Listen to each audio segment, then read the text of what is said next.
Hey everybody, welcome back to another episode of Cabo Adventures 101. This is season 1, episode number 5. And in today's episode, we're going to discuss moving to Mexico. Why would we do that? Yeah, and that's totally a change from investing and buying in Mexico, which we did, but we made the move here to Cabo almost 3 weeks ago now. We started the process. We started talking about it. I don't know, beginning of COVID, just talking about maybe possibly moving, but let's invest. And then it just got more serious, and of course, he was a huge factor in this because he was Big like, time. let's do this. Why not? Let's just go for it. And I was more like, whoa, whoa, whoa, whoa. So he ended up convincing me and we made the move.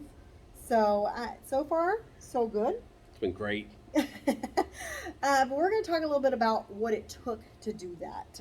Obviously, it took a lot of, getting ready, writing down a lot of the timelines of this is what we got to do, this is our timeline, and we ended up, selling everything. People kept asking us what we were going to do, if we were going to rent, if we were going to sell. Maybe you should rent, don't sell everything off. We decided to sell it all off, and I mean, like a lot of it off. The place that we found was fully furnished, so we didn't really have to get a bunch of furniture over here. But yeah, so the process of like finding people to move the things that we did want to move over here was a little challenging, but we had some good insight, and then Jay did all the research on that. Yeah, so I looked into a couple different companies to help us move, and there are different options. Most of the prices are pretty similar. So then at that point, it's pretty much, just vet whoever you're going to go with and really decide on who you feel more comfortable with and who you trust. We ended up going with Cabo Mail. It just made the best sense to us. Since we lived in Northern California, they actually have an office that's right on the border of Mexico in San Diego, and it was just a lot. It made more sense for us just to bring our stuff to them. They do partner with pods, so no matter where you are in the United States, pods can come to your house. They'll drop off a pod. You can load all your stuff in there, or movers can come. They can pack your stuff. They can put it in the pod for you, and then they'll move it all off down to San Diego. And then Cabo Mail will take it from there. They'll put it on their truck, and they'll ship it all down to Cabo, and then they'll schedule with you when you're there and available, and deliver it to your house with a moving truck and a crew, and they will put the stuff wherever you want it.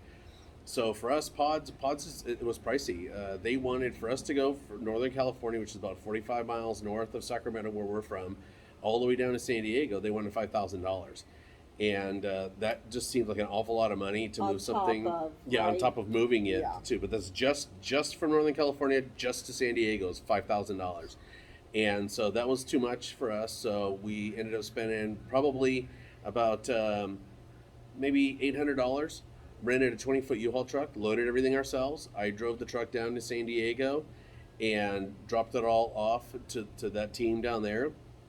I jumped on Southwest and I flew home for $88. So total, let's just say 1,000. So it cost us $1,000. We saved 4 grand just doing that. And then Cabo Mail, we ended up working with one of the owners, Terry, and his son Dallas, and they are literally right here in downtown Cabo. They've been here since 1986. Great family, very nice. They know logistics. They took care of everything, and it was 4,200 bucks from San Diego down to here, which we felt was very reasonable. I mean, that's like a distance of probably 1,000 miles or so, and they got all of our stuff through customs with no issue. And all in all, I mean, it was great. I mean, I think Yeah. we lost a couple glass dishes from the Yeah, kitchen. which could be replaced, obviously. It was no big deal. They did a great job. The guys came in full force. There was, I don't know, 5 or 6 guys, Yeah. and brought a list with them. Kiera, our daughter, went through the list and was checking things off as they were calling out numbers. And it was great. It was a great process, and we were just all offloading and helping and doing. And I mean, they got it done in an hour, hour and a half, Yeah, I want to at the say, most. and they were done. And we got our stuff within a week and a half. Yeah. Really? I Yeah, we got mean, it real we quick. were already here. It was a couple days later. They called us and said, "Hey, your stuff's here. When do you want it?" So it was great because we've heard horror stories. Being a realtor, I've had a lot of people leave the state, so I've heard their horror stories. I was like, "Oh my gosh!" But these guys, absolutely amazing. I would highly, highly recommend them. Obviously, it just depends on kind of what route you want to go. If you want to put the work into it, if you don't. But these guys really did an amazing job, and I highly do recommend them. And So the other thing is too, so when you want to bring your vehicles down, I mean, you can drive them down yourself. Basically you just need Mexican auto insurance and to cross the border, and really valid driver's license, and make sure your registration is current. And I mean, really, that's it. When I crossed the border, I mean, they never checked anything, but I mean, I had everything. And luckily, Olivia's dad, he drove with me. I drove, and he was basically riding shotgun with me, and we came all the way down, and we wanted to bring some more household goods, so I filled the truck up and brought it all the way down.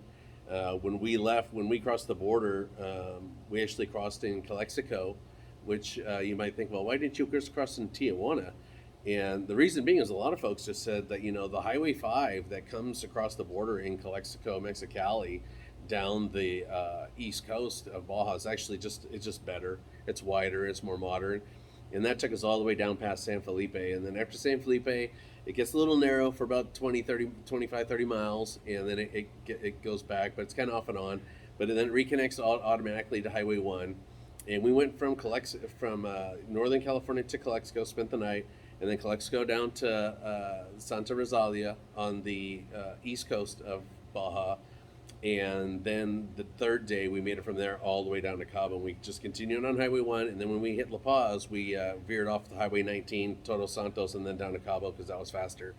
And really, it was a beautiful drive. It was super fast. Saw a lot of beautiful desert, a lot of beautiful ocean, islands, all kinds of stuff. Yeah, it was great. No issues whatsoever. I mean, we talked every single night, and it was just it was like we just went and there was no issues. We made it to our hotel. We ate dinner. We were called it good. And so that was refreshing to hear. We had heard that, but you never know. So all in all, it was a great trip for them. And I wanted to kind of go back a little bit about how we found our place, because you can rent here. It's not cheap. It kind of compares a lot to what California is, really, because Cabo has gotten so popular with rentals and Airbnbs and things like that, this home, we wanted to go with a single family home. Mm-hmm. So you must be wondering why we didn't go into one of our condos, but it's a condo. And we wanted our kids not to be in total complete shock, and we went to a 2-bedroom apartment or condo on the 7th floor with no yard and things like that. That one also is rented full time, and our other condo is not done yet. So, which is why we chose to rent something that had a 2-car garage. It was a single family home, great views of the Land's End as well. I mean, it's a great community. It's gated. It has pools. It has gym. It fit for us. And so we were looking, but our agent, the agents down here, you could utilize them to find your rentals, and that's how we found this. So, yeah. So I just wanted to go into that and why we picked what we did and how we got here to this place where we're at. And another thing is you're bringing down your vehicle, because they can bring down your vehicle as well. Like Cabo Mail and these other companies, they will too. Just like I said, you could drive, but the other thing is that they can bring it to, and it's roughly about $2,500. And in most instances, either they want you to drive the vehicle across the border, and they'll pick it up in Tijuana, and then basically they'll fly a driver by airplane into Tijuana. They'll get off the plane, meet you, and then they'll basically drive your car down for you. Some will actually load it on a vehicle, and I know like Cabo Mail, they will do either or.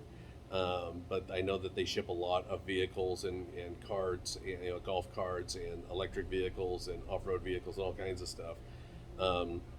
And in that instance, you could just drop it off to them in San Diego, like I said, the same place where I took all of our household goods, and it's still roughly $2,500. And again, we wanted our household goods, and we didn't want to spend the money, and I had the time. And so we did the 3 days. In all, in gas and the hotels and everything, I think it ended up costing us maybe $1,100. So I'm going to go back up and drive the Jeep down, our other vehicle down here, probably at the in December, and basically I'll drive them both down for the price that it would have cost to ship both. But that's just that's our preference. That's how we're doing it. But there are options, and they're safe and a lot easier.